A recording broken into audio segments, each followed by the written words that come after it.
Сайн байцгаана уу? Клиник сэтгэл зүйч Хонгорцол байна. Өнөөдөр дэлхийн гэр бүлийн өдөр. Тийм учраас гэр бүлийг аз жаргалтай болгодог 4 жорыг хуваалцахаар бэлтгэлээ. Гэр бүлийг аз жаргалтай болгодог хамгийн ихний хүчин зүйл юу вэ гэхээр халуун дулаан харилцаа байдаг. Аз жаргал гэдэг бол өөрөө эерэг сэтгэл хөдлөл мэдрэмж байгаа. Тэгэхээр энэ мэдрэмжийг бид нар нэг нэгнтэйгээ халуун дулаан харилцааг үүсгэх үед мэдрэх боломжтой байдаг. Тийм учраас гэр бүлийн гишүүд бүгдээрээ бие биенийгээ байгаагаар нь хайрлах нь чухал байдаг. Тэгэхээр нэг нэгэндээ хайрлагдсан үн цэнтэй гэдэг мэдрэмж маань бидэнд өөдрөг байхад эрч хүчтэй, амьдралыг илүү их утга учиртай, аз жаргалтай болгодог байгаа. Тэгэхээр хайрлагдсан гэдэг энэ мэдрэмж маань бидний стресс төгшөөрийг арилгаж бидрийг илүү их тайван байхад тусалдаг. Амьдралын эрч хүч, өөдрөг, аливаа зүйлийг хийх хүсэл мөрөөдөл тэмүүлэлтэй болгодог байгаа.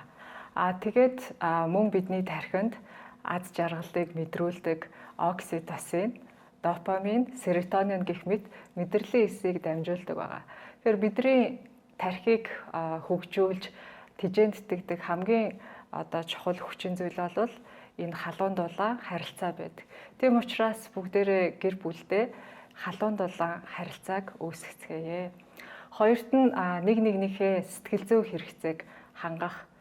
Тэгэхээр гэр бүлийн гишүүд маань нэг нэгнийхээ хайрын хэлийг тайлж мэдэж үргэлж нэг нэгэндээ үүнийг илэрхийлж мэдрүүлж явах нь маш их чухал байдаг.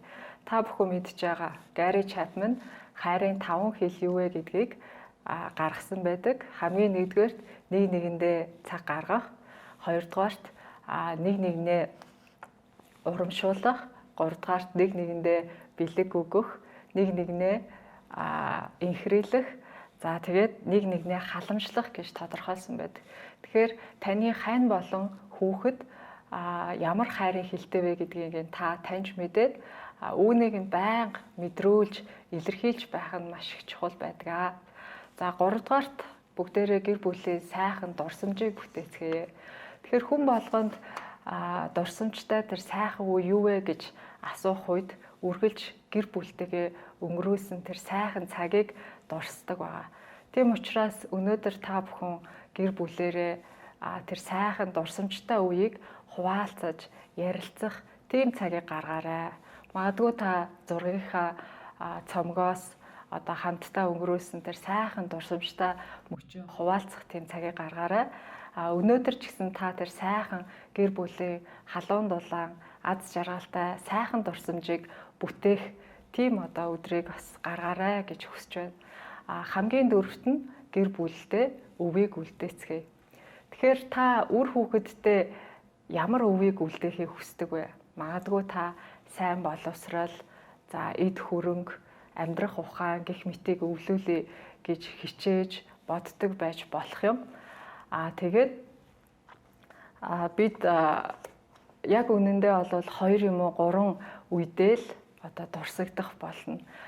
Тийм учраас бид нар үр хүүхэдтэй ямар өвийг үлдээх нь бол мэдээж маш чухал байдаг. Яг үнэндээ үр хүүхэдтэй үлдээх хамгийн агуу өв юу байдаг вэ гэхээр өөрийгөө өөрчлөх явдал байдаг. Тэгэхээр та үр хүүхэдтэй үзэн ядалт, гомдол, үл уучлал, үш хонзон зэрэг зүйлсүүдийг үлдээхийг хүсэж байна уу? Эсвэл уучлал, аз жаргал, тэр сайхан мэдрэмж гих мэтийг үлдээхийг хүсэж байна уу? Тэгэхээр бид нар яг үр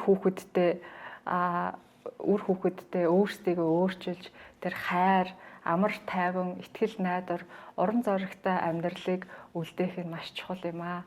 Тэгээд Монголын нийт гэр бүлүүдтэй гэр бүлийн өдрийн баярын мэндийг хүргэе. Та бүхэнд аз жаргалыг хүсье өрөөё. Баярлалаа.